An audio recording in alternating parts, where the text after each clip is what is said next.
angry turkey sound? Listen closely, learn it. That is a really angry turkey. So when a turkey is angry, they blow up like they're boys, even though they're not boys. They put their head up like this and they make these sounds. They don't want you to come near them and they will try to bite you. That is an angry turkey. That is a sweet turkey. I'm being sweet. I may become mean. Because what happens is they get them all worked up. So if one gets worked up, everybody gets worked up. And right now you can see that everybody's losing feathers. They're finally coming in. But the problem is, in a molt, they also become much more agitated. So we've really got a lot of agitated turkeys right now. So much so that we're getting notes from the people that do the tours that are like, can we remove so-and-so from the book? Okay, so come on in. Hello. Okay.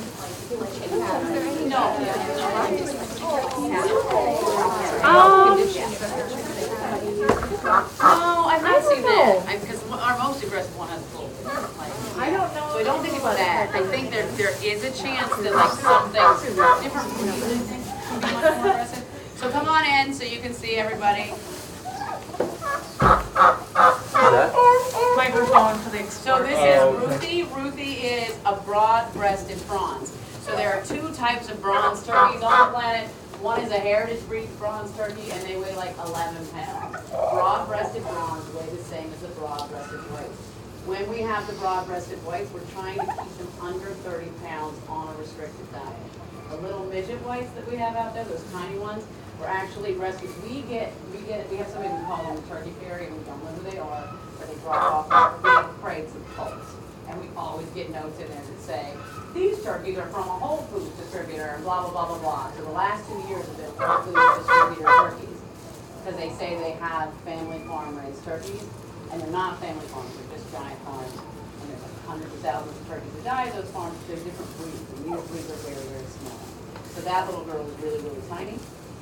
The little girls that are out there that are the midget whites are really, really small. They have had some of the craziest issues I have ever seen in my life. So for the first year, they were eating each other bald. They were pulling out every feather and eating every single feather off of each other to the point where we had to make them coats. So everybody had to have a coat on. They were actually literally just sitting there eating each other's feathers. I had never seen anything like it before. I had never had a turkey do that. None of the broad-breasted bronze did that at all. They're all on the same diet. So it was like, clearly something's missing in their diet. We tried all these things like amino acids and everything else that we could think of that they could possibly be treated with. The blood work, nothing was showing up. We put them all on Prozac. And I'm not kidding. How many Prozac pills did one person give out today? Every single white turkey was on Prozac. I think we did Shannon too. Oh yeah, Shannon, because she's awesome. Yeah, so Shannon's a broad-breasted white with really bad arthritis. So one of the main things that you're going to see with these birds, especially the broad-breasted whites, but all of them in general, is that they are way too big, so they always have leg issues as they grow. Shannon is de-toed, so her leg issues are actually worse.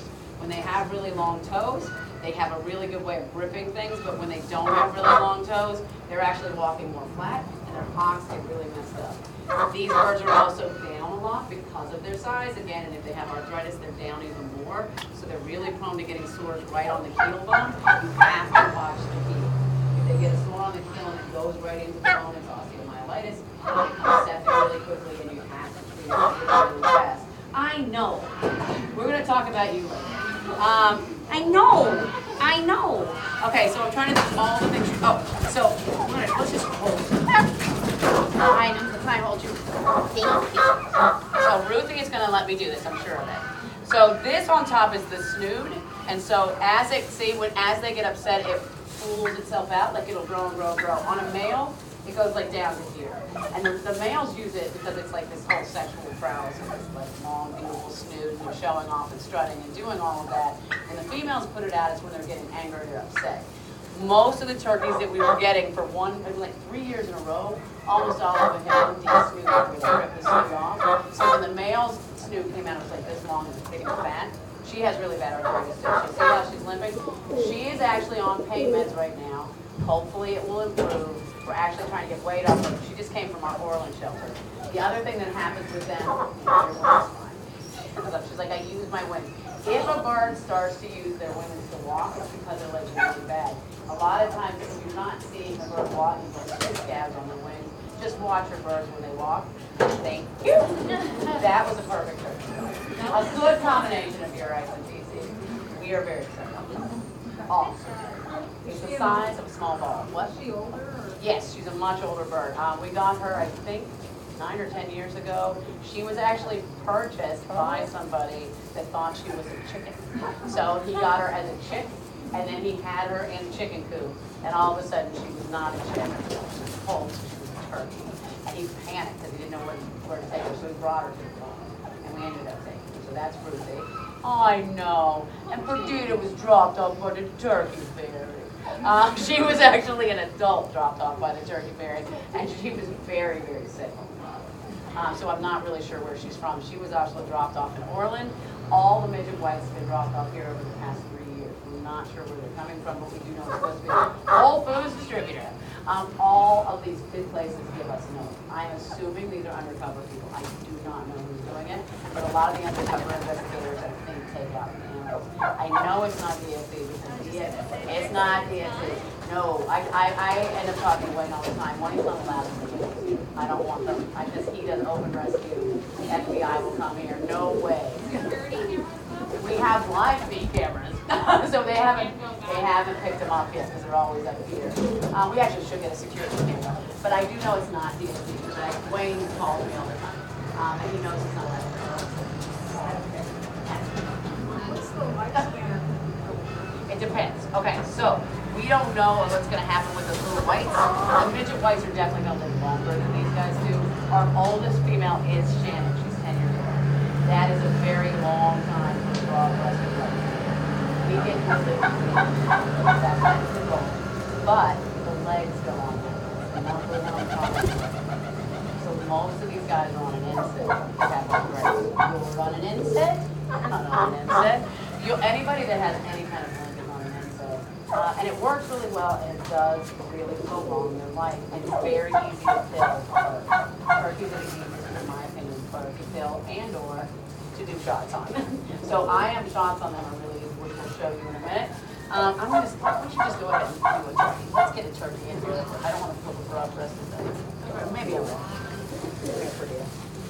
So the biggest issue with turkeys when you're doing anything with them is handling them properly. You can easily kill a turkey when you're handling them wrong. You can actually also easily get very hurt when you're handling them wrong. Those wings can whack you in the face and break your nose. This is a very powerful, strong bird, and that is fine. But you have to learn how to handle them so you don't get hurt, but even more importantly, so they don't get hurt. Because if they break a wing or get a compound fracture, the wing has to come off. And it's a very serious surgery. A lot of times when they do wing amputations, it really affects the air sacs. They have air sacs all over the place on those bodies. You don't want to mess with the air sacs. The Tara talks about air sacs on chickens. It's the same idea on chickens. So you don't want to just, so anytime you take a wing off of somebody, they fill up with air, so you actually have to sometimes put like something in to pull the air out when you're healing from the amputation surgery, because the air sacs get all screwed up. Dear God, can we get rid of these pigeons? The disease is not working. You would think we gave it to them, trying to get rid of them. So when I'm picking up a turkey, I do this. I have against my body, she's not happy with me at all. I have my hand here, and I sit like this. She's nice and calm. If she started flapping and trying to kill me, I would let her go. Because if you try to hold her while her legs are moving or her wings are moving, that's when you're going to break her. She will break her leg if I'm like trying to manhandle her. So all I'm doing is lightly holding on to her. There's no force right now at all. That is the only way that you should hold a turkey. Okay? You can't just do it. And I never, ever do turkeys by yourself. If you have to, I guess you absolutely have to, but you need to watch them breathe while you're holding them. If you're holding them and they're like, with their tongue out, they're going to be dead before you even get them on the chest.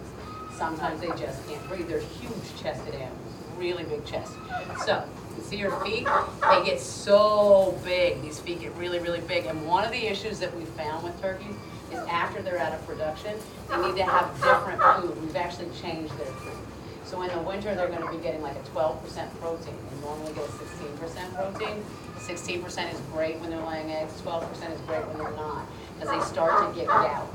Gout is a big deal with turkeys. Male turkeys get gout a lot, especially when they're fed something that's designed for a laying egg. So you have to watch when you're feeding them. It's really, really hard. And we've had multiple turkeys get gout. We just had a girl get gout. And how you know it's gout? So gout in a turkey, her feet would be really, really swollen, but they would be very, very cool. It wouldn't be hot like they were infected. But I swear to God, it looks like they have abscesses everywhere. Because even Demanos was here, was like, oh, are you guys gonna pop the abscesses? And so when we popped them, I was like, it's gout. So it looks like white comes out. It's not pus. It's pure, bright white, and it's crystalline. It feels like sugar. So, oh, you have gout? Yeah, and the stuff that comes out. Right. Yeah.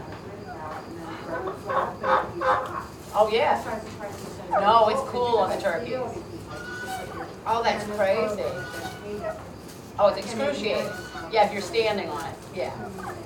Yeah, so when they get gout, they'll get these giant bubbles of pus. And it's not pus. It's actually, it's just like urites. Yeah, so, yeah.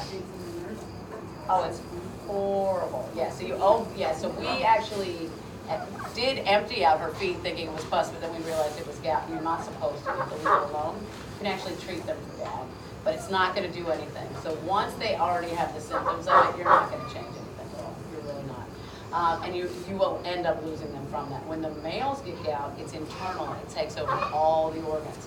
Only reason we even know about the gout is because we do autopsy.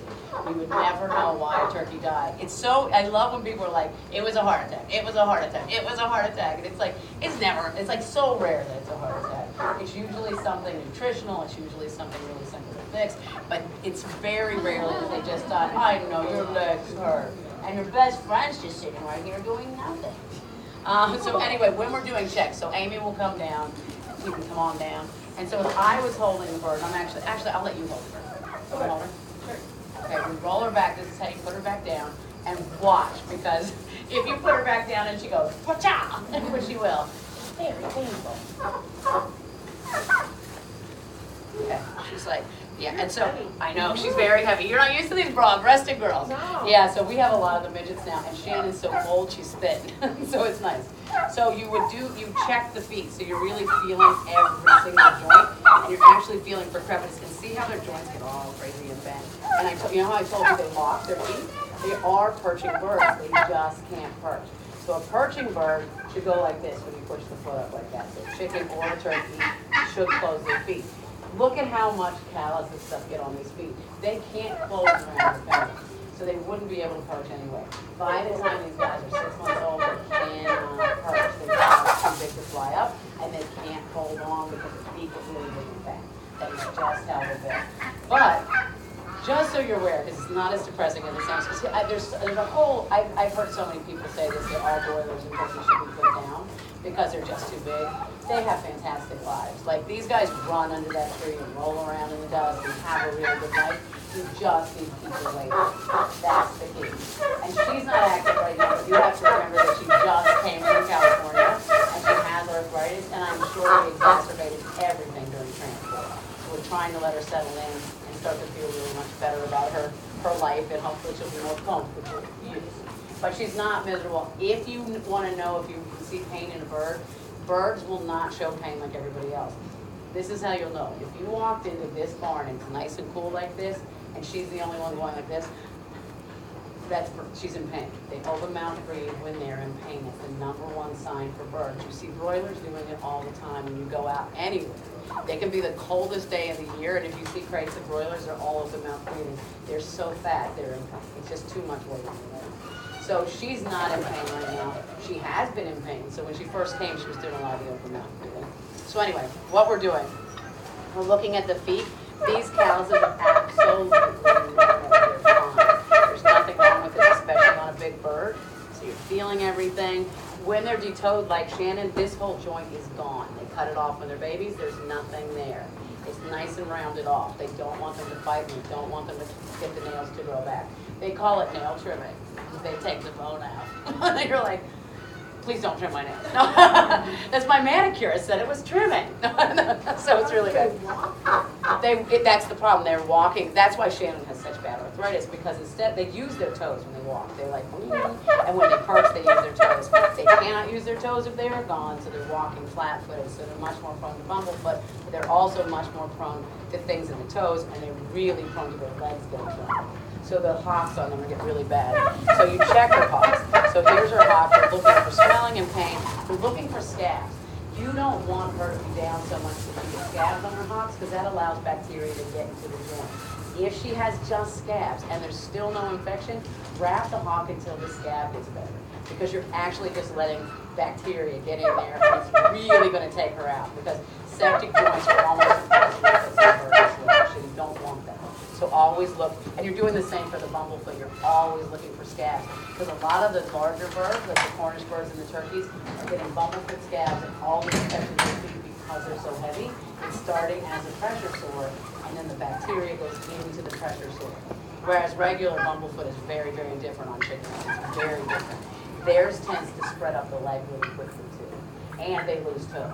If they lose toes, they're not going to do as well, obviously, because they're such big birds. So you can wrap these joints if they're getting like any kind of sore. The other thing I want you to learn how to do though is feel, I don't know if she has any crepitus, we should have done you're feeling for crepitus in the joint. So what that means is when you're holding onto the joint, if you move it, you'll feel cracking. You'll feel if you like crunch, crunch, crunch, crunch. That's when they're starting to get arthritis. They get crepitus here sometimes and you can feel it. So feel all the joints because you want to know if they have arthritis. If they have arthritis, you can treat it with any kind of NSAID. Some of these birds are on Tramadol. You put them on gabapentin if they need to be on. There's different medications that you can use. So you have to get them to not be in pain or they're never going to walk and they're just going to be done. You want them to have a good, comfortable life. It's not going to be a severe. You're not going to expect these birds to live 20 years. I don't like this toe, by the way. She's new, and I did not know about her, but this toe's been broken. It's an old break. If it was a new break, it would be hot, and there would be a lot of inflammation around it, and there's not. It's an old break. And a lot of these birds, I'll have to look at her records, because she's from a farm as an adult, so she most likely, she was like 6 months old when we got her, so she might have had it broken when she came in. If you see how they handle these birds, especially when they're coming out of the industry, these are some of the birds that they grab by the wings and they shove in the crates. There are also birds that they pick up this way and shove in the crates, but they shove them everywhere. So nobody cares about their toes or their wings or anything. So a lot of them do come in with broken bones. It would not surprise me if that was always like that, but I have to look back at the records because, again, they just came from Oregon, so I don't know them really well. This toe is also like hard as a rock and used to be infected clearly, and it's where she's broken all the time. You want to trim their nails, and hello, you want to trim their nails, and you can see the quick in the white nails. You can't see it quick in the, and see, you can see her quick right there. Yeah, so you would trim off this little teeny tip. Don't clip them, because again, you're just introducing bacteria, because they're walking around like they just do. They're not going to stop pooping in the water. It's just who they are. You're going to look at her whole body. We'll start with her head. Allow me to go towards the head of this large turkey. So anytime that you're looking at a turkey, you want to control her head. So you look right here, you look at her eyes and make sure her eyes look okay. All of this is sinus. Look at the sinus. It will get really, really swollen. And when they'll have nasal discharge, eye discharge, and this will be really swollen when they have mycoplasma. So the pneumonias and anything with sinus infections is all right around the eyeballs. I know. You said, look how beautiful. So this is actually swollen. So see how that's a little bit swollen? And this is mycoplasma season, and you've been watching them like a hawk. Are they all drowning now? They were, though, I think. Or they were going to be. Yeah, so this is already starting to swell a little bit. It's not horrible, trust me, that's nothing. But if a few of them start to get that, that's going to be a water treatment. If one of them gets it, and definitely has clear signs of mycoplasma, it will be a single treatment. And we usually use doxycycline. You want to look in the mouth, and they love this. And you really need to. Okay. So you want to look, okay, so I want you, I know this is going to be hard, but I want you to look down in her mouth really quickly. See, there's a big hole down there behind the tongue. Do you know what that is? The big hole behind the tongue is the trachea. When you give liquid meds to this animal, you can drown them in about 2 seconds. They are not waterfowl. Waterfowl are the only animal that you can put in liquid medication in, their own bird. you can put liquid medication in their mouth. Because they're diving birds and they go underwater, so when water goes in their mouth, they close up their windpipe. These birds don't. And they are so hard to handle. So imagine trying to give that bird a liquid medication. It goes, when they're struggling and you put liquid in their mouth, they go, and it goes right down into that windpipe. So you can't do that, so don't do it. You can actually feel that when we tube feed these birds when they're sick, you can actually feel where the trachea is, and then you right beside it will feel the tube. So if you don't want to feel two tubes when you tube feed. Just like what I was telling you about when you tube feed a cat, the tube goes onto the side of the mouth and down the throat. Tube feeding is really important to be able to know how to do because these birds grow up when they're sick, you do need to feed them. They need their strength to get better. We tube feed turkeys, it takes two people. One person is holding the turkey, the other person is putting the tube down the throat, past the windpipe. You can look in, you saw where that windpipe is. It's not like you can miss that. Go right beside it. They'll feel it in the neck before you put anything in any tube. Make sure that it's exactly where it's supposed to go. So what you're basically doing is putting food right into the crop. And that allows her to have enough nutrients that she can eat and still have a lot of energy so she can get better, especially if she's sick. A lot of turkeys go down when they're sick. They lay flat out with their neck out. That does not mean they're going to die. You can treat them.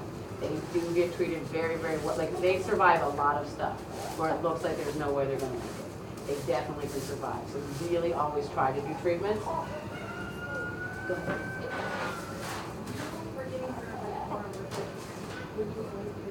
I wouldn't give her an oral liquid med if I could help it. If I was, no, I wouldn't do a tube, because the problem with tubing, this is the other thing.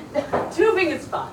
No, tubing is really work, but you could also damage the throat. So if you were doing liquid medication twice a day, I would never tube. That's too much. Like, only, yeah. I'll show you. For what? What drug though? It's probably TMS. Yeah, most drugs that you can use on them, you can get in an oral form that's not liquid. You can usually get pills. You can also get injectables. Injectables are actually easier to do on turkeys than any other drug. It really is. So I would not tube. How long was John? Like a week? Or 2 weeks?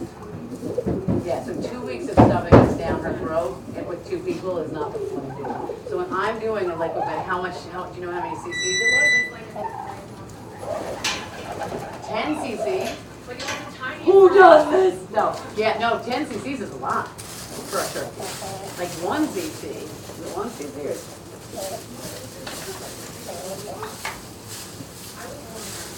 That's like 5 cc. Like, yeah. Yeah, so this is 10 cc. Okay, I think 5. Yeah, so 5 cc. That's still a lot of liquid. So when we're doing liquid, and I would not, again with the turkey, you can aspirate them so easily. You want to hold their mouth like this when you're doing liquid meds and just fill this up, close their mouth, and let them drink it. Let them swallow. Never shoot drugs down the throat of a bird. And doing a tube for anything but feedings in an emergency, I would not do. The only time we tube is if they have crop stasis, or they have a pendulous crop where their crop is full of really sour liquid, or their crop's not moving because it's impacted with full of fluid that they're going to aspirate anyway. We put a tube down and pull all of that out, and the only other time we do tubing is if we're doing tube feeding. I would never tube just to do medication. Oh God, yeah. So an IM injection on them, their chest is gigantic. Like, you can't hit anything but chest. Like, they have so much muscle right there. So like right now, I was doing it, like watch. Come here a little bit. So if Ruthie was my girl, and I was doing an injection, I could go, nope, that's not hard to do. That's the easiest way to give a med to them. So I love injectable drugs on them. It's not hard at all. I really love pills. Do we have a pill? I don't know. I thought we were supposed to have pills. Vitamin E in there. Yeah, that's what we'll get. Who wants a vitamin E? Right here? Oh, a baggie. I was looking for everything but a baggie. I was looking for a bottle. So if you're giving a pill, it's so much easier than giving liquid. Well, the best thing is certain pills, certain turkeys just eat out of your hand. Let's see. So I hold them like this so their wings are nice and solid. I take the head and I put it like this, open the mouth, and then put the foot. And then sit. Much simpler than liquid. Yeah, don't let them give you liquid. Most people don't understand that turkey shouldn't have liquid. They think their chicken shouldn't have liquid either. I hate liquid. I have seen so many people kill birds or give them aspirin pneumonia because they'll shoot it into their mouth accidentally. If you're using an oral syringe and it starts to get tight, like sometimes you don't mean to do it, and you shoot it too fast, and if it gets into that windpipe, they're like they start choking, and it's like, that's not what we want in a bird. So yeah, tell them no orals. It's so much easier just to do it that way too. Did you see how easy that was? Yeah, like, you don't even want to know how hard this is. Oh, I know how hard it is. When I came here, everybody was like, you have to give them this, and you have to give them this. We gave injectable drugs to our pigs every time they were on medication. Everything is oral now, except when it's a really serious infection where they get like Draxin. Almost everything we do is oral. We've learned how to do things in a way that's easier on them. Because if you just go by what a vet says, they're going to give you what they're used to doing. And they're not used to dealing with birds that have a giant windpipe. They're just right there. Most people aren't medicating turkeys. Little FYI. Most people don't care about them at all. So I'll show you the rest. So now you know how to pill, and ask and find out what drugs they are and send it to me, because I bet you I can find a pill. Yeah. Yeah, because a lot of the pain meds, like I actually would prefer putting them on Rimadyl and keeping them off meloxicam if it meant putting them on a pill versus a liquid, because it's still an NSAID, it works much better.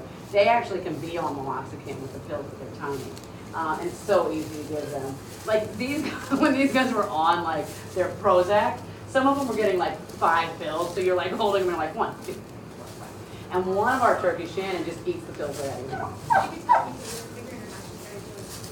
Yeah. They automatically take that liquid into that throat. It's really, really bad. But they're easy. You know, they're easy to fill.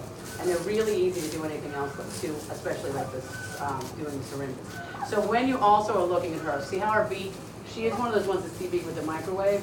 That beak is starting to chip and break. If her beak starts to crack up this way, she would actually probably have to have something done with the beak. A lot of times you can Dremel it down if it's not a deep cut. Don't Dremel it if it's a deep cut. It's very painful. Everything you do with the beak is painful. Have the vet do it. Have a vet, and there's other things you can do. There's acrylics you can do now with their beaks. So a lot of the doctors will actually do acrylic fixes on the beaks if they have a broken beak. They actually can make prosthetic bills now for ducks. So there's lots of things that can be done with the beak. So if it starts to split, you can get something done with it. A lot of avian vets are really good at that. Right? You're going to again look at her eyes. They get this bubbly thing on the corners of their eyes. That's usually their sinus again. Sometimes it's absolutely nothing. Some of them, for whatever reason, just get really bubbly eyes. It's not the end of the world, but if they're sick on top of that, then you really do have to worry. So then you're going to keep looking. Oh, and I looked in her mouth, and so what I was looking for in her mouth, lots of things happen in the mouth. They get trichomonas in their mouth, so they get these plaques in their mouth. They get squamous cell carcinoma in their mouth, so it's these giant yellow growths, and a lot of times it takes over the whole throat. Squamous cell carcinoma clearly is not going to be fixed once it's going down the throat. A lot of times they'll even choke to death if you don't know that there's... I've actually yanked out a giant squamous cell mass because a bird was choking, and I just went down with like forceps and yanked it out so she wouldn't die from choking to death. I didn't even know what it was I was grabbing, but it was a big tumor, and it came right out. Yeah, and she lived for another 6 months, but then it all came back. Bean, the little turkey, the little chicken, if you were up at the hospital, that little rooster that's outside, has had a full mouthful of squamous cell carcinoma. We had a vet in Orland that actually took out all the lesions. It will eventually come back. I don't know why he took them out. That is not something they do here. That vet did it. I'm not sure what happens. The problem with squamous cell carcinoma is it looks just like wet fowl pox. Fowl pox are ridiculously contagious. And I think I mentioned it today, but if you have one bird that has fowl pox and you think that you're quarantining everybody, if that bird has lice or mites, you're carrying those bugs to someplace else, and they're going to get the fowl pox. And fowl pox can go through a flock like mad, like wildfire, and it can go from flock to flock to flock to flock. In the industry, in a warehouse where they have like 20,000 broilers, if one broiler on this side starts to get the pox, by the time they vaccinate this side, it hasn't even spread that far, but it's spread like this. So you can vaccinate down here, and these guys will be okay, and it won't get hit. So you can vaccinate for fowl pox. Fowl pox has a vaccine that's 2 prongs. You dip it into the vaccine, and you have to stab all the way through the wing, like all the way through the skin of the wing. It leaves 2 pox that grow on their wing the next day. It'll start to form the little pox, and they're tattooed. We did not vaccinate this time, and it went through almost everybody. It was a really harsh pox this year, and everything I've heard is anybody that got pox this year got it really bad. And we took in silky chickens. Silkies are notorious for having, Laura, to earlier here. And silky chickens are notorious for having really crappy immune systems, and they're the ones that usually come in with things like pox. And they were on isolation, but it did spread, and I think it spread probably because of lice. And does that just have to run its course? It runs its course. You treat it in antivirals? No. Well, we treat with antibiotics because they almost always get secondary infection. Yeah. So we always treat with an antibiotic because of the mouth sores getting infected. The wet pox can actually take over the whole throat and keep them from breathing, so you may have to have them debrided. You would have to do that at a vet. But wet pox are really, really nasty. And a lot of times, like, their eyes are swollen shut because there's pox all over the eyes. So it's a pretty significant thing to get. And it's not like it's a very common, unfortunately, virus to get when you have a lot of chickens. What are you doing? She's absolutely beautiful. That's Pamela, and she has no snoot. Did you notice that there's no snoot on her head? So she's one that had the snoot ripped off. And again, that was something the industry was doing because when turkeys fight, they grab the snoot. They're really notorious for grabbing the snoot, and it bleeds a lot. So I think that, like, at one point they were like, you know what we could do is rip it right off when they're babies. But yeah, she doesn't have a snoot. She's very, very sweet, and she's also debeaked. So let's keep going. So she's being so good for this chick. She's like, this is amazing. Yeah, no, if you handle them right, if they stay really calm. You cannot manhandle a turkey because less is always more with the bird that's going to try to fight back because they're very awkward. They're very large birds, and they constantly feel like something bad's going to happen to them. Right, so they fight you when you're trying to hold them. So you have to learn to hold them in a way that they're not going to fight you. The minute they start fighting, you just have to leave it alone and start again later. Right, Pamela? Say indeed, indeed, indeed. So you can feel her crop too. Have you felt the crop of a turkey? Okay, so this is the crop. I know. Feel it right here. It should feel like one of those like stress balls. It should feel like a stress ball at all times. It should not feel like it's full of liquid. It should always feel like this after they eat. And this food should be gone in an hour. It should not stay there all day. We're actually on a maintenance feed. That's the 12% protein, and it's a crumble. So it's a full diet, like it's a complete diet. It's game bird crumble. And turkeys are actually a game bird. Did you know? Yeah. So turkeys are considered game birds. Yeah, and there's no such thing as finding a maintenance feed for an industrial turkey. They're not designed the same way. Game bird feeds actually don't work as well in the heritage birds because they need more protein. So this is supposed to feel like a stress ball after they eat. In like an hour or an hour and a half, that food should be completely gone. If you can see the crop from a distance on a turkey, that means there's something wrong with the crop. You should never see a crop on a turkey like this, especially if it's full of fluids. If it's full of fluids, it's going to be sour crop. They're going to be impacted. It could be some kind of crop stasis that's caused by some kind of bacterial infection or yeast. And then you have to deal with that. If they stretch out the crop, if they eat too much that stretches out the crop, the muscles in the crop aren't going to work anymore, and you're going to have the crop removed surgically. And you have to take the whole crop out, and then there's just no crop. Everything's just coming straight through. They don't necessarily need the crop. As much as it seems like they should, they don't. It's just one part of the digestive tract. So without it, they're not going to die. But a lot of times they'll eat meat, especially the broilers do it, but these guys do it as well. I know. They eat so much that they actually stretch out the crop. That's why we have everybody here on a very restricted diet. Sometimes we'll have an intern or somebody that doesn't know, and they'll actually like dump a bunch of food, or they'll leave that thing open and they'll eat the chicken food, and they'll get this giant crop full of food because they'll eat. If they do too much, they can actually destroy the crop because they'll eat to the point where it's way too big. So it won't go back down, and you'll have to have it all taken out, but you have to do it surgically, especially if it's like packed in and hard. You can also lavage when they do that though. Add just a little bit of fluid, especially if it's too much, because you don't want it to regurge and go down that windpipe, and kind of like move it around with your hand. You keep them off food when you're doing that. They can have any more food once they've done that until you get that crop to go down. So you can actually do lavage on that and add like mineral oil and a little bit of water and try to break down the big lump of food and let them pass that food. If it's too far down, they have crop bras that you can put on, so it actually pushes the crop up to here, so the food can actually go down the digestive tract the way it's supposed to go down. You don't want to use that if they have a fluidy crop, because again, it's going to aspirate. It's going to go up into here and back down the windpipe, and they're going to have aspiration pneumonia, or they're going to choke to death.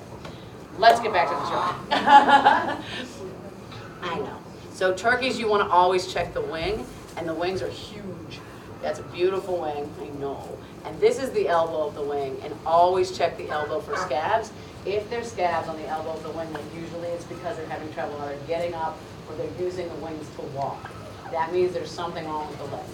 So you may not see them all the time walking with a limp, but when they first get up, they may be having problems, so they get scabs on the wings right there. I know. So you're also checking the wings, and under here, this is a really big place where you get lice eggs. So if they have lice, the lice eggs are often right here. If you're taking blood from a turkey, you can take it right there.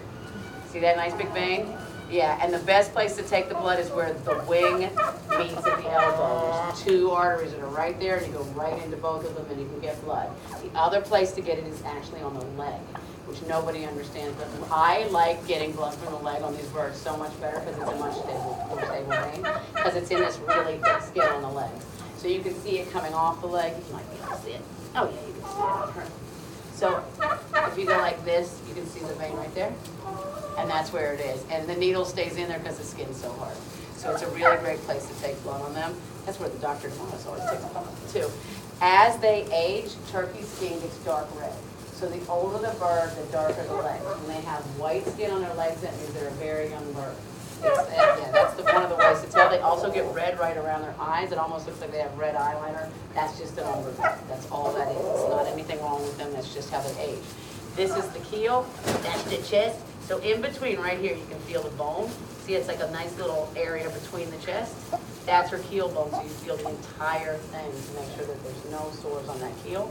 And they get really bad keel sores. I will check her because I bet she has one. Because we just got her. I haven't really gotten a chance to get to know her yet. I knew her more when I was in Orland. You always check the vent. There. She's like, please be in. So the vent is way under here. Oh, it's itchy. Oh, Jesus. They love it when you scratch them. No, don't get that foot in. Okay, I'll do it again. I'll scratch. Yeah. She's like, thank you. Yeah, because they can't reach back here. And she's got all these little sheets coming off for her feathers. I can't even see her vent, so feathery. Okay, so her vent is right here. This is where she lays eggs and she poops. So both things come out. Okay, let her down. So that, when they start to struggle like that, you always let them down. Is she okay? Okay. She's like, I've been better. Want to try again? If not, you just let us know. So you always check the vent to make sure there's no tears on the vent. One of the things that happens that causes bacterial infections in egg layers and in these guys is as they've laid egg after egg after egg after egg, the whole vent gets stretched out. So the musculature, especially in layer hens, you see it is really, really loose. So when they're laying down, bacteria is going right into that area, which then leads into the reproductive system. It also leads into the GI tract. So when they're going to the bathroom, you can see sometimes they'll kind of prolapse enough that you can see both the reproductive tract and where they go to and the GI tract. So they have two tracts that are coming out of there. If a turkey prolapses, if they have an egg that's stuck or any reason for prolapse, you never pick them up. They strain so much when you try to pick them up to save them that everything comes out. Like everything will prolapse out of them. So the entire reproductive tract may come out of them when you pick them up like this to try to save them. Don't pick them up. And most of the time when a turkey prolapses, it's because they have a tumor. It's almost always a tumor. We have rushed so many turkeys to Cornell while one person's holding the whole entire reproductive tract into the bird, because a lot of times when they have a big egg too, they can get an egg stuck and they'll prolapse out and they can't get it back in. It won't go in because the tissue's too swollen. These guys, the broilers, do the same exact thing. They are such big birds that when you're trying to handle them, they're so stressed that they just keep pushing and everything comes out. So don't do that. So what we do is we get the face of a carrier, we scoot them into the carrier. We have multiple people carry the carrier into a car. One person is usually holding everything in while the other person is driving. And they have been saved unless it's a tumor. If it's an egg, we can save them. If it's a tumor, we cannot. That's a big deal. So, but just don't pick them up because it's just too hard on their body and they'll try to stray. You always want to check back here. You want to check their feather quality always. But besides checking the vent, you want to check, let's flip her, let's just stand her. She's like, just stand me up. I'm getting tired. Being sitting down. So back here is a preen gland. So the preen gland is at the base of the tail. If you can't, can you see it? Have you seen it before? Yeah, so this is a preen gland. It looks like a little nipple almost with feathers on it. And oils come out of that, and they reach back and they use that to clean their feathers. On turkeys, because they have such a hard time reaching back there, a lot of times the gland gets impacted and it gets this like it'll blow right out. Like, so there'll be giant holes in it. All this old gross material will come out because they don't use it properly because they can't reach it. So they're really, really prone to getting impacted preen glands. So you have to flush out those preen glands. You're taking out all that gross, disgusting stuff that's in them. It's no longer oil. It's almost like this thick, sandy goo. And it will blow, seriously blow out on both sides. They also can get tumors in their preen glands. And that can be removed surgically. So preen gland tumors are a big deal too. So if you can't, if it's not an impacted preen gland, you want a vet to look at. She's gonna shake. Okay. Blah, blah, blah. She's pissed off. Take it out on her. Yeah, I know. She's not gonna take it out on me. She's like, I like Susie. She was just trying to heal. Just scratch her. So again, if they're starting to act all crazy, you just scratch down here because they can't reach their bellies and all back here. She's like, I just can't reach it. And a lot of times they have like feather sheaths and stuff that they can't get to. So with turkeys, because they can get really big really fast, we weigh them. So we weigh our turkeys once a month. And then after you get the weight, if their weight is going up too high, we can reduce their feed. If they're getting too small, we add more feed. That's really the only way to figure out if everything's working out. What else should we be doing? What else is in this kit? I'm getting tired. Bands. Oh, permethrin. So they do get lice and they do get mites. And so you're going to make a spray out of this and spray it on anything that they have. Mites, we do not use permethrin. It just doesn't work. I rarely have turkey mites. They get mites. Our chickens are big mite getters. But when we have mites, we actually use frontline spray that's used for dogs and cats for fleas. It's the best thing. It kills the mites. You just can't overdo anything.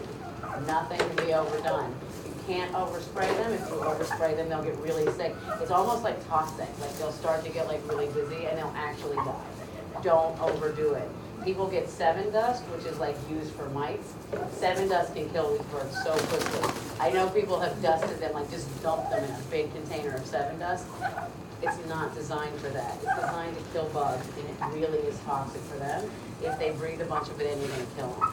Just be very careful when you're using anything to kill lice and mites.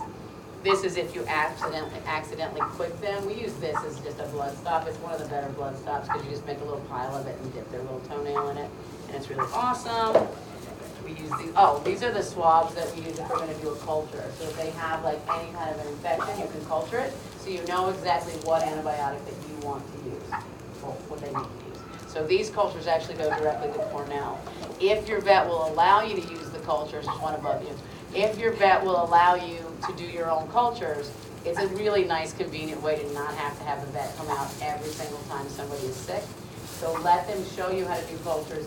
Let them give you, like what we have is we have incoming sheets or like diagnostic lab sheets that our vet's number is on. So we can turn in any of our own diagnostics, which makes it really easy on us, because we can't always have the vet come out. That's why we do our own blood work. That's why we do all of our own stuff. I know everything. That is why. SSD isn't actually a really good ointment to use. It's very expensive. It's really good if they have burns, but that is not what we use it for. We use it here. Animals that have burns, though, this is the only thing that can use on them. You can pass it. It's SSD. Silver solid. Yeah, solid. Yeah. So we use it on any of our burn victims. Look how we went through 5 of these a day on Jay the steer when he caught on fire, because he was on fire in a transport accident. So his entire side was burned. So we took 5 containers of this a day, because it was his entire body. And he's perfect now. He's got some scar tissue in his head. He does really, really well, but it took a lot of work to get that to heal. But when we have bumblefoot or anything else, this is a really good drug to use, topical to use, because it's not too harsh. It really isn't harsh on the skin, and it does help. It really promotes healing a lot better than a lot of the drugs that we use. This again is the same thing we use on the cows for the inner mammary drug that I showed you this morning, where you stick it into the mammary gland, like into the teats. This drug can actually do really well too if they have bumblefoot. They have something that is, like if you culture the bumblefoot and it's sensitive to penicillin, this has penicillin in it, and it's a convenient little thing like this, so you can actually squirt it up into the hole where the bumblefoot is, and it sits in the foot because it's an oil base, so it's a really good thing to wrap up in the foot. We love it. What else is there? We're not going to wrap a foot. Maybe we should wrap somebody. Let's get somebody small and we'll just wrap them. Did Tara wrap with you? I'll rap with you. Anyone, give me a beat. No. Just kidding. I can't rap. I can rap a foot, but I can't rap. So we'll wrap somebody's foot. Wrapping is not, you're going to do it a lot, especially if you have a whole bunch of birds. When we took in 1,400 layer hens from a layer facility where the tornadoes hit, and of that, 250 of them had bumblefoot. So 250 birds had been treated at one time. Thank you. We're just going to dry wrap you, Cecilia. Breaking my heart. Have you ever had a case of bumblefoot that just didn't go away? Only in a broiler. Yeah, and the problem is when you're getting animals from the industry, they have a lot of antibiotic-resistant bacteria. Did you culture them? You don't know? Yeah, so the culture is usually helpful, but it doesn't always work. So yes, we have had a couple, and only a couple. Most of the time, so when I was saying we had the 250, are they kidding that there's no small wrap? Okay, good. It's okay, that'll work. So when we took in and we had the 250 that had foot wraps, nothing worked, nothing worked. So once a week, this is how often we did it. So we had the 250 birds broken down by wrap color. So like Mondays were white, Tuesdays were black, Wednesdays were red, Thursdays were blue. I am not kidding, because we had so many and we didn't have a staff, because that's back in 2000 when we did that. And we had 2 caregivers, and so interns learned to wrap. I knew how to wrap. We stayed here all night and wrapped. And like the wraps took a long time at the end of the day. And you had, nothing was curing them. And that was also back in the day when you could put Baytril. There was a Baytril water treatment. And everybody used it, to the point, everybody used it. Like every bird person used it in the country, and it got resistant. Everything was resistant to it. So nothing worked anymore, and that's why they don't like you to use Baytril in birds. There's a lot of staph infections in humans that now won't respond to that drug, and they don't want people using Baytril. People use Baytril all the time anyway because it's such a good drug. But that said, there was a Baytril drug that we were supposedly was going to work on all the bumblefoot, but it didn't. We started using Quartermaster, and it wasn't even a drug that they even had on the culture and sensitivity, and it cleared up all the bumblefoot in like 2 weeks after we've been treating them for months. So yeah, so you can always try different things. Have you tried like a direct antibiotic like this? In? Okay. You should send me what you've tried. Well, we'll grab it. Okay. It's the same tranquil. Oh, okay. Okay, so this is your little foot, and again, these little midgets have the tiniest little feet. So when I start a wrap, I start it here at the ankle, especially on the turkey, and you do not pull the wrap material tight. You'll actually cut off the circulation in the foot, and you will lose the foot. So you go like this, you go through the toes, don't twist it. Just go through the toes like this. We usually use 1-inch wrap on these tiny birds. This is 2-inch wrap. She would never have 2-inch wrap in the real world. This goes back around, like this, go through the toes, even though it's not the right size. You can go back through because you're trying to stabilize it all the time. Excuse me, ma'am, I need to go through your toes with this giant wrap that's not meant for you. And so if you're trying to do a wrap that's super padded because they have a pressure sore, you want to put more in here. So you want to keep going back and forth in here. So it's nice and padded, nice and padded. She's like, it's great. So once you have that wrap on, these are nice. It's not, they're terrible. We inherited some crappy scissors. Ooh, I know. So you want really good wrap scissors, by the way. So now the wrap is actually on for this. You would have already put medication on the foot. So like, say she had bumblefoot, I would clean it out really well. I would get rid of any pus that if there's an opening in the foot, I would remove all the pus that I could. I would flush the foot out. So you can flush with just saline if you want to. But we do like a really dilute chlorhexidine, and then we do saline. Or we use a really dilute betadine, and then we use saline to flush out all that betadine. You don't want all that, any of those stronger cleaners inside the foot before you wrap it. Then we would add whatever drug we were going to add. It might be a topical like SSD, or it might be like quartermaster or something else. Then you would put, like if there was a sore on the bottom, you would put a pad with something on it, like that topical. If they were up here, you would do the same thing. And then you would do that wrap that I just did. And then you would have 1 inch wrap for this tiny little turkey foot. And so what you can, you guys do it this way. I'm not going to show them how I do it because you guys do it. Everybody here does this but me. I just don't wrap tight. So when you're doing a wrap, so it isn't too tight, you can then just roll it back up. Because you don't want to stretch while you're doing it. Because if you stretch while you're doing it, you will make this wrap way too tight. Yeah, you just have to be really careful. So the way everybody's been trained just recently is to do it this way. I just don't wrap too tight. The 2 inch wrap is too big for this little foot, but you're basically doing the same thing. You're going around the foot. You don't want to do this and pull. You want to go nice and soft around the foot. This is way too big. It's going to look like she's wearing pajamas. 4 inches, perfect. Yeah, she's a cow. She's like a big cow.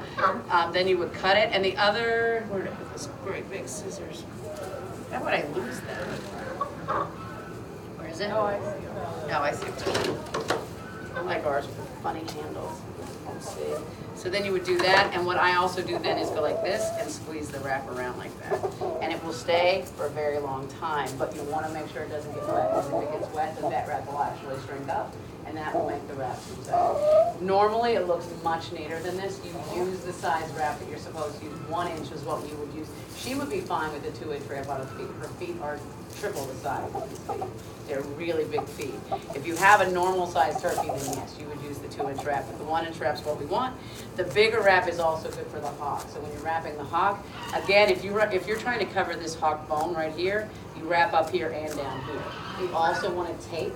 You want to use elasticon or something on the top and the bottom of a wrap that's on the joint because it constantly slips down. You want it to stick. So elasticon is really, really good. So this is like nice sticky tape that you can use on the top and the bottom. The other things when they have a heel sore, they didn't bring out any of my fun stuff. You can do a couple different kinds of wraps. One of the wraps you can do is you put like a pad, you clean out the heel sore just like you clean out the foot. You put a pad here and you actually wrap. You do a crazy, like here, let's stand her up. We'll take that wrap off in a minute, Cecilia. So you would put a pad right here, someone would be holding that pad, and you would start to wrap like this, under the wing, you go over here, like this again, then you go this way, under the wing. So you're doing a crisscross, so it almost looks like they're a crossing guard, and it's under the wing so they can still move their wings. And that's a really good way to pad up the chest and make sure they don't get a heel sore, but it's also a really good way to treat that heel sore. There's also pads that you can get to stick directly to the heel sore. The problem is when they're in the barns like this, they're just going to knock them off. So we do the big wrap for the chest if we have to. Does that make sense? Okay. So it depends. So if it's bumblefoot, you would change it every 3 to 5 days, depending on how bad it is. If it's a really bad bumblefoot, I would change it every 3 days. If it's not a bad bumblefoot, I change it every 5. If it gets wet, you have to change it. If it's filthy, dirty, and gross, you have to change it. If she sits there all day and picks at it, you have to change it because you'll have all the gauze coming out and lick the cracks. I mean, that's just what they do. Oh, he's here. Sorry, lady. She's like, Susie, I hate you. There's zero reason for this wrap. I thought I could just wrap that shaky foot. Shaky McGillicuddy. Don't be shaky. Oh, these scissors are massive. These are like cow wrap scissors. Okay, I think I got the shit kit. Here. It's okay. Yeah, we have too many kits going at once and all of the wrap scissors are somewhere else. Don't be scared, Cecilia. She's the smallest, yeah, so she's actually like 11 pounds, so the midget whites are tiny. They just eat each other's feathers. They have their own set of issues. They do have really big chests though for being so tiny. Like look at all that. So they're still perfectly fine for getting an injection in the muscle without it being an issue. Did Tara show you how to do injections in chickens? Yes. Yes, no, yes. Yeah. And she didn't show you the injections, like where you can't hit them in the keel? Two down,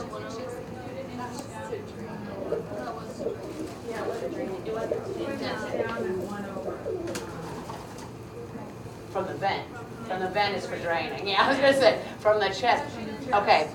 Can you grab her again? Yep. Oh my God, that poop stinks. Yeah. It is. I just had one. It's okay, you're doing fine. Thanks. I was so nervous. Sorry. Very warm. Thank God I picked it up with chlorhexidine. Okay, so if you were giving her a shot, it's a much easier. Here, flip her again a little bit so I can see the chest. So if she was a chicken, you can feel where the keel is. There's a hole in the keel of the chicken that goes directly into the liver. You need to learn where that is, because if you give an injection in there, you're going to stab them in the liver, and they're going to bleed to death and die. It's going to take a long time, maybe a couple days, but they will die. Thank God. Okay, so I was like, please, dear God. With a turkey, this muscle is where, if you want an IM injection, but if you have to do sub-Q, you can just lift the skin or go at an angle, and you can actually see it right under the skin to do the sub-Q injection. Do all their injections here. It's really like a great, easy place to do. There's nothing like a layer hen that you're going to hit bone or do anything. You're not going to hit bone unless you have a needle like this long. They have giant chests. So they're really actually very good at having lots of injections. See you later. So I'm going to show you one of the boys too. Oh, and my story. Okay, so selfies with turkeys. This is like the best thing. So she was sitting somewhere. Where were we sitting? I was squatting over pilling someone. Okay, and one of the turkeys was like looking at her in the face, and she went like this and grabbed her contact lens out of her eye. No. I love that story. Oh my God. No, they're crazy because they can see everything. So if you have like a floaty right there, they're just like, and they get it. No, and they love eyelashes. So people always want selfies with them. And I've had multiple people get booked in the eye because they put their face down by their face and they're just like, look at your interesting. Look at earrings or anything shiny, earrings. Shiny earrings, anything, reflections in glasses, fingernail polish, jewelry, they love it all. But they seriously can see contact lenses in your eyes and they will rip them right out of there. Right, Amy? And they eat them.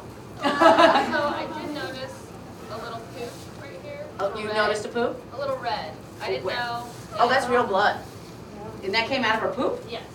I need something. This is good to know. So I just wanted to share it with you. I have Peggy. Thing. Yeah. Could be Cock City. It's a little red for Cock City, but we're gonna take it in. Good eye blood. That's good. I didn't see her bleed. It probably is coccidia. They're very prone to coccidia. They had a fecal before they came. Portland sent us coccidia birds. Somebody's gonna get their ass kicked. We have the same protocols at all of our sanctuaries. No, we have to watch for parasites. So we actually do fecals on these guys every 3 months. The biggest, and people always ask about chickens with the turkeys because of blackhead disease. Anybody know what blackhead is? We talked about that yesterday. Okay, good. Yeah, so the blackhead disease is a big deal, and it will kill your turkeys.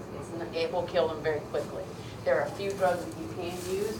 People won't even tell you about them because you're not supposed to use them on commercials anyway. Anybody that's used for food, you're not supposed to use metronidazole.